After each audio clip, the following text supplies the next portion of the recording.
All right, so welcome to the deep dive, everybody. Today we're doing something a little bit different. Yeah. We're going to peel back the layers of competitive esports, Right. but not in the way you might think. We're not going to be looking at the flashy stuff like you see on the highlight reels. Yeah. All the big plays. All the big plays, the sold out arenas and stuff like that. Yeah. We're going to be talking about kind of some of the underbelly of the esports world. Right. Kind of the stuff that people don't really talk about, behind the scenes. What are some of the issues that plague this huge industry that's in the public eye all the time? Right. And it is a huge industry. It's only getting bigger and bigger and bigger. Yeah. And yeah, there's a lot more to the picture than meets the eye. Yeah. And to do this, we're going to be taking a look at a podcast actually called Game Over, Right.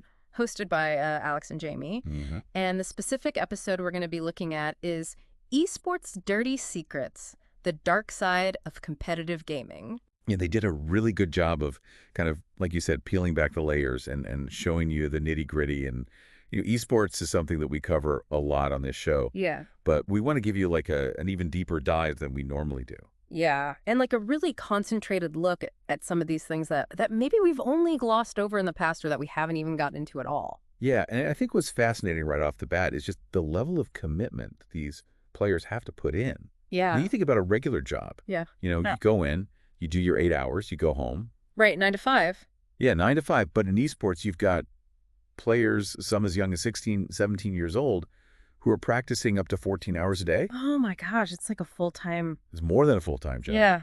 Yeah, it's like 2 full-time jobs. Right. And I don't think people often think about it this way, but can you imagine being in a regular workplace and your boss is like, "All right, you need to crunch these spreadsheets for 14 hours straight or right. Yeah, or you're fired." Yeah, I mean, that's the kind of pressure Right. that these guys are under. But instead of spreadsheets, it's like, League of Legends Right. or some other esport. Yeah, exactly. And it's not just the mental pressure, it's the physical pressure too. Oh, yeah.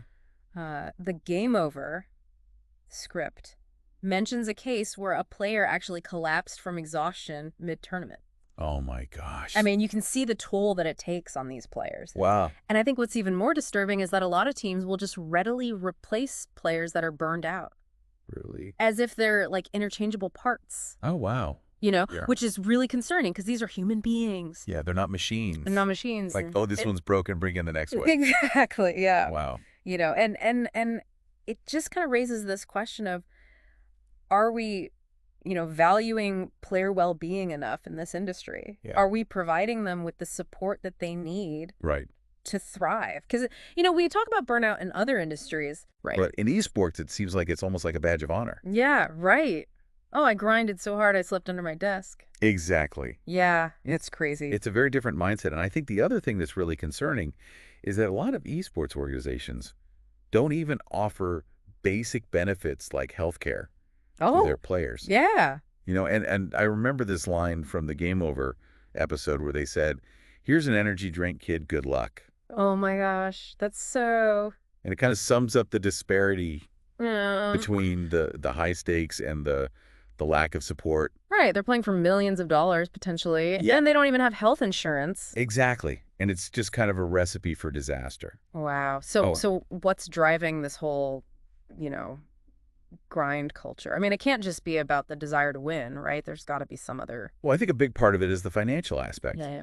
Esports is a $2 billion industry. Yeah. And there's a lot of pressure on teams and organizations to get a return on their investment. The ROI? The ROI, exactly. Yeah. And sometimes that can lead to players being treated as commodities, Oh, wow. rather than human beings, Yeah. as if they're, disposable assets. It's like a business. Yeah, it's a business. And I think that's something that we really need to be mindful of Right. as this industry grows. Yeah, that we don't lose sight of the human element. Exactly. Okay, so let's talk about another issue that's really prevalent in esports, and that's cheating. Right. But we're not just talking about, your average player using an aimbot or something like that. No, we're talking about like organized scandals. Right.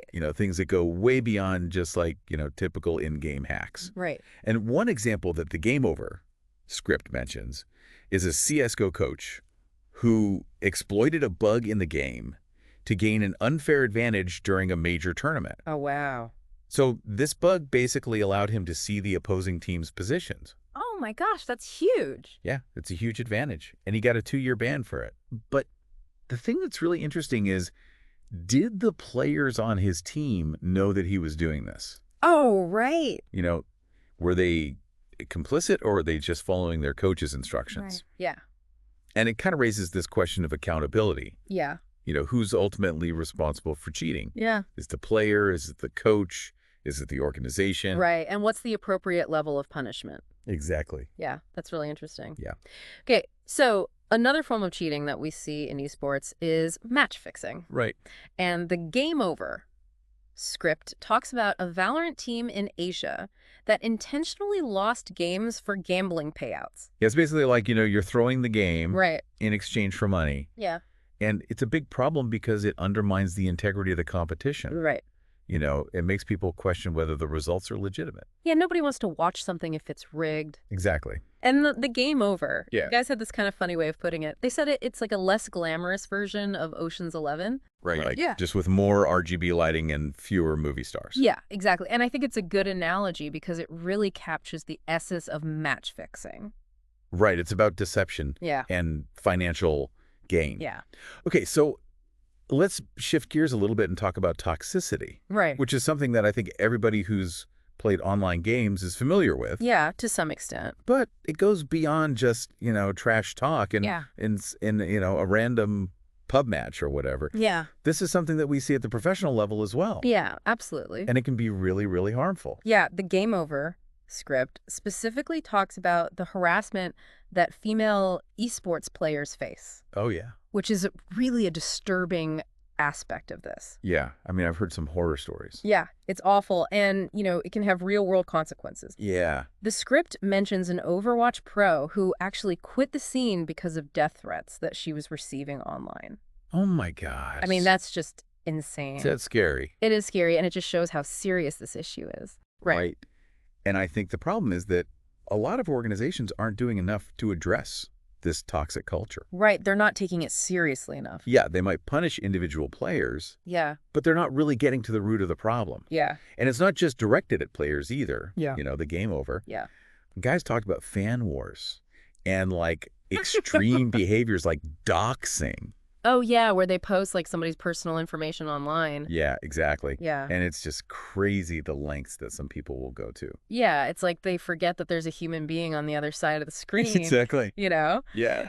And what's interesting is that the script also brings up this point that some teams might actually be encouraging trash talk Yeah. because they think it adds to the entertainment value, Right. which is really a double-edged sword. Yeah, it is. Because on the one hand, a little bit of banter can be fun, Right. but when does it cross the line into harassment? Right, and when does it become harmful? Exactly. Yeah. And I think it's a tough question for esports organizations to grapple with. Right. Where do you draw the line? Exactly. All right, so let's move on to another topic, which is gambling, Right. and specifically the risks associated with loot boxes and underage gambling. Yeah, and this is an area where there's a lot of concern Yeah. because it's still kind of like the Wild West in terms of regulation, Right. and the Game Over script highlighted some really alarming statistics. Yeah. Like, for example, did you know that something like 30% of esports bettors are under the age of 18? That's a lot. It's a huge number, and it's really concerning because, these are kids who are still developing their decision-making skills. Right. They might not understand the risk. Exactly. And the accessibility of betting is a big problem, too. Yeah. The script mentions how easy it is for kids to use their parents' credit cards to bet on games like Rocket League. Oh, my God. And, it's just a recipe for disaster. Right. And then there are loot boxes, Right. which are basically like digital scratch-off tickets. Yeah? And they're incredibly profitable for game companies. Yeah, I mean, they're in almost every game these days, it seems like. Yeah, it's a huge business. And the thing is that there's no real consistency in terms of regulation. Right. Some countries like Belgium have banned loot boxes outright Oh, wow. because they recognize that they're essentially gambling. Right. But in other countries like the U.S., they're still completely legal. So it's all over the place. It's all over the place, yeah. And I think it's an area that needs a lot more attention and regulation to protect consumers, especially young people. Okay, so before we talk about some of the more positive developments, let's just do a quick fire round here to really emphasize how widespread some of these issues are. Yeah. Okay, the Game Over podcast called this segment, Quick. Name a scandal. But we're going to call it like scandals in 60 seconds. Okay. All right, so I'm just going to name a game, and you tell me like the first scandal that pops into your head from the Game Over script. Okay. Okay. Fortnite. Oh, the World Cup winner whose mom got sued for allegedly stealing his $3 million prize. Oh my gosh. Yeah, that was a messy one. Yeah, that's a family dinner I don't want to be at. Right. Okay. Dota 2. That's the coach for Team Secret who faked COVID tests Oh, wow. to try to cheat at a tournament. So these are all over the place. Yeah, they're not isolated incidents. Yeah. They're happening across multiple games, Right. different regions. Wow. It's a systemic issue. Okay, so it's not all doom and gloom, right? No. There are some positive developments happening. Yeah, absolutely. So tell me about some of those. Well, one of the most encouraging things is the rise of player unionization Oh, wow. in some esports organizations. Yeah. And this is huge because it gives players a collective voice. Right, they can advocate for themselves. Exactly, yeah. They can negotiate for better working conditions. Yeah, better pay, healthcare, all that good stuff. Exactly. Yeah. All the things that they deserve. And another positive development is the growing focus on mental health advocacy. Oh, that's great. Yeah, you talked about the pressure that these players are under, Right. and it's really important to recognize the impact that that can have on their mental health. Yeah. And more organizations are starting to take this seriously. Yeah, they're providing resources. Yeah, they're providing resources. Mm. They're educating players and staff, Yeah, that's great. and it's a really positive step. And the Game Over. Guys mentioned some specific examples too, Yeah, they did. right? Like Riot Games, for example, now mandates breaks for pro players Oh. during their practice schedules. So they can't just grind 14 hours straight. No, they have to take breaks. That's awesome. Yeah, and it's really encouraging to see these kinds of changes happening. Right. It shows that the industry is starting to take player well-being more seriously. Exactly.